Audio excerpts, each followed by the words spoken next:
ಮೊನ್ನೆ D K Shivakumar ಒಂದು statement ಕೊಡ್ತಾ ಇದ್ರು, ಪ್ರತಿ ಪ್ರೈವೇಟ್ ಸ್ಕೂಲ್ಗಳು ಸರ್ಕಾರಿ ಶಾಲೆಗಳನ್ನು ಅಡಾಪ್ಟ್ ಮಾಡ್ಕೊಳ್ಬೇಕು ಅಂತ ಹೇಳಿ. ನೀವು 3 ಶಾಲೆಗಳು ಇಟ್ಕೊಂಡಿದ್ದೀರಿ ಡಿ ಕೆ ಶಿವಕುಮಾರ್ ಅವರೇ, ಆದರೆ ಇಲ್ಲಿನ ಸರ್ಕಾರಿ ಹಿರಿಯ ಪ್ರಾಥಮಿಕ ಶಾಲೆಯ ದುಸ್ಥಿತಿ ಪವರ್ ಟಿವಿ ಅನಾವರಣಗೊಳಿಸ್ತಾ ಇದೆ. ಸ್ವಲ್ಪ ನೋಡ್ಕೊಂಡು ಬನ್ನಿ, ಮಾಹಿತಿ ತಿಳ್ಕೊಳ್ಳಿ ಇದ್ರ ಬಗ್ಗೆ.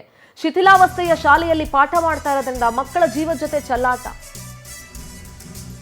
ಇದು ಹಾವೇರಿ ಶಾಲೆ ಬಗ್ಗೆ ಮಾತಾಡ್ತಾ ಇದ್ದೀನಿ. ಹಾವೇರಿ ಜಿಲ್ಲಾಡಳಿತ ಸತ್ತು ಬಿದ್ದಿದೆಯೋ ಏನೋ ನನಗೆ ಗೊತ್ತಾಗ್ತಾ ಇಲ್ಲ. ಹಾವೇರಿಯ ನೆಲೋಗಲ್ ಗ್ರಾಮದ ಸರ್ಕಾರಿ ಹಿರಿಯ ಪ್ರಾಥಮಿಕ ಶಾಲೆಯ ದುಸ್ಥಿತಿ ಇದು. ಮಳೆ ಬಂದ್ರೆ ನೀರು ಸೋರೋ ಕೊಠಡಿಯಲ್ಲಿ ಪ್ರತಿನಿತ್ಯ ಮಕ್ಕಳಿಗೆ ಪಾಠ ಮಾಡ್ತೀರಿ. 1951ರಲ್ಲಿ ಆರಂಭ ಆಗಿರೋ ಶಾಲೆ ಶತಮಾನದ ಹೊಸ್ತಲಲ್ಲಿದೆ. ಇನ್ನು ಅದಕ್ಕೆ ಮಾತ್ರ ದುರಸ್ತಿಗೆ ಟೈಮ್ ಮುಹೂರ್ತ ಕೂಡ ಬಂದಿಲ್ಲ.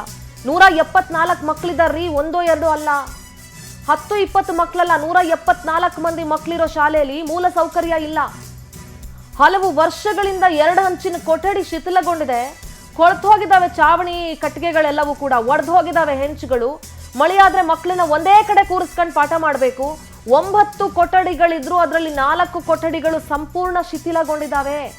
ಹಲವು ಬಾರಿ ಅಧಿಕಾರಿಗಳಿಗೆ ಮನವಿ ಮಾಡಿದ್ರು, ಪ್ರಯೋಜನ ಇಲ್ಲ. ಇನ್ಯಾವಾಗ ಆ ಹೆಂಚು ಮಕ್ಕಳ ಮೇಲೆ ಬಿದ್ದು ಆ ಮಕ್ಕಳ ಜೀವಕ್ಕೆ ಏನಾದರೂ ಹಾನಿ ಆದ್ಮೇಲೆ ಹೋಗಿ ಒಂದು ಅಷ್ಟೋ ಎಷ್ಟೋ ದುಡ್ಡು ಕೊಟ್ಬಿಟ್ಟು ಸಂತಾಪ ಸೂಚಿಸ್ತೀರಾ?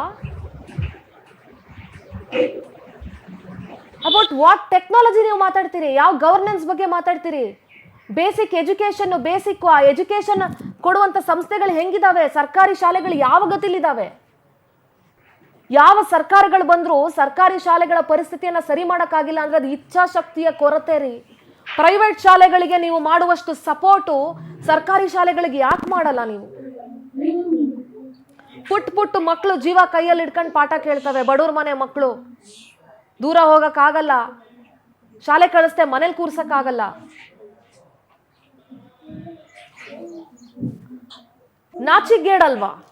ಸರ್ಕಾರಕ್ಕೆ ನಾಚಿಗೇಡು, ಹಾವೇರಿ ಜಿಲ್ಲಾಡಳಿತಕ್ಕೆ ನಾಚಿಗೇಡು, ಶಿಕ್ಷಣ ಇಲಾಖೆಗೆ ನಾಚಿಗೇಡು.